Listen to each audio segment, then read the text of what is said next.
Bonjour à tous, bonjour à toutes. C'est Paul pour vous présenter un nouveau sapin en sucette.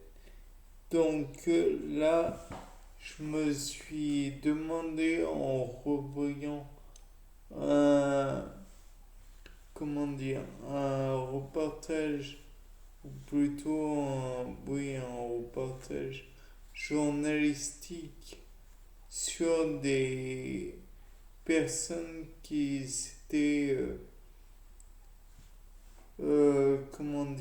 enfoncées dans des galeries dans le noir et qui étaient restées coincées. Bon, de là, c'est bien malheureux, mais ça arrive. De plus, je me suis demandé comment ils se sont repérés dans le temps, j'entends, étant donné que il n'avait pas d'air et que il fallait bien qu'ils se rendent compte de quelque chose qui arrivait. Par exemple, quand est-ce qu'il fallait manger, quand est-ce qu'il fallait dormir, et tout et tout. Bon, pas de problème. Il y a un phénomène qui arrive, c'est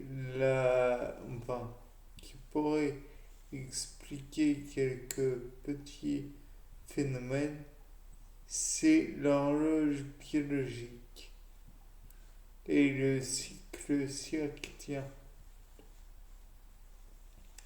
On appelle globalement le cycle circadien le, le cycle éveil-sommeil. Bon, on va pas se mentir, c'est plus ou moins ça, hein, mais c'est pas vraiment ça.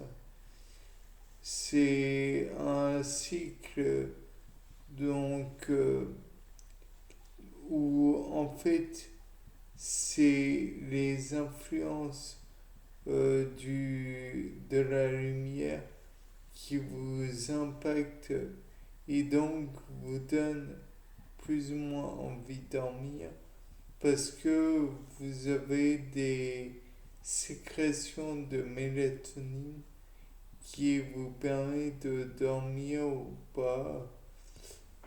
Bon, personnellement, je ne suis pas fan de l'idée d'utiliser un plus de mélatonine juste pour dormir. Je suis pas sûr que d'ailleurs beaucoup de médecins soient fans de l'idée. Ils ont carrément les quantités qu'on vous vend en pharmacie, je ne suis même pas sûr qu'elles soient suffisantes pour être considérées comme des doses ayant un impact sur l'organisme. C'est un peu comme l'homéopathie, qui a des traces, mais de là à dire que c'est véritablement efficace, je vous avoue que je n'en sais rien. Mais j'ai un doute. Je suis dubitatif. Il faut toujours avoir des doutes en science. Ça évite des dogmes, de faire des dogmes et de faire des erreurs basées sur des croyances plus ou moins justes. Dans tous les cas de figure, il faut savoir que la, le cycle en question, le cycle circadien, permet de se repérer en fonction de la luminosité d'électricité, entre autres. Si en revanche on est, comment dire, dans le noir continuel ou dans la lumière continuelle, je présume, et ça pourrait être l'objet d'une, comment dire, d'une expérience, si l'on est continuellement exposé à la lumière, je présume que l'on peut avoir son horloge biologique tourné, comment dire, déboussolé, et donc par la suite, on peut avoir des siestes très limitées ou des sommeils profonds de plusieurs heures, bien plus importants, j'entends, que normalement, puisque la lumière n'est pas là pour nous réveiller, nous maintenir éveillés. Je présume donc que la lumière permet de maintenir éveillé, et pour cela, elle doit agir sur des ressorts, je présume, concernant des vitamines ou des nutriments ou des oligoéléments ou des substances en tout cas présentes dans le corps. Pour cela, je vous recommande toujours l'expérience, et je dirais même qu'il faudrait presque faire comment dire, pas des ponctions sanguines, mais presque avec un genre de petite aiguille pour la perforation pour les diabétiques, et donc peut-être pourrait-on relever différentes molécules avec un spectromètre de masse. On pourrait aussi y relever des concentrations via un photomètre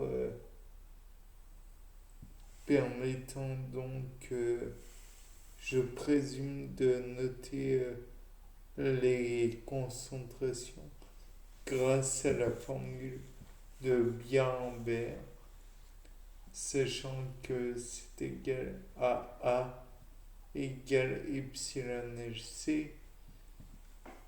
Je pense que vous n'avez plus besoin que je vous explique en quoi celle-ci consiste. J'ai dû le faire précédemment. Et dans le cas présent, comme dans toute radiation peut être absorbée par un élément bien particulier, j'imagine que l'on pourrait identifier et relever un élément particulier.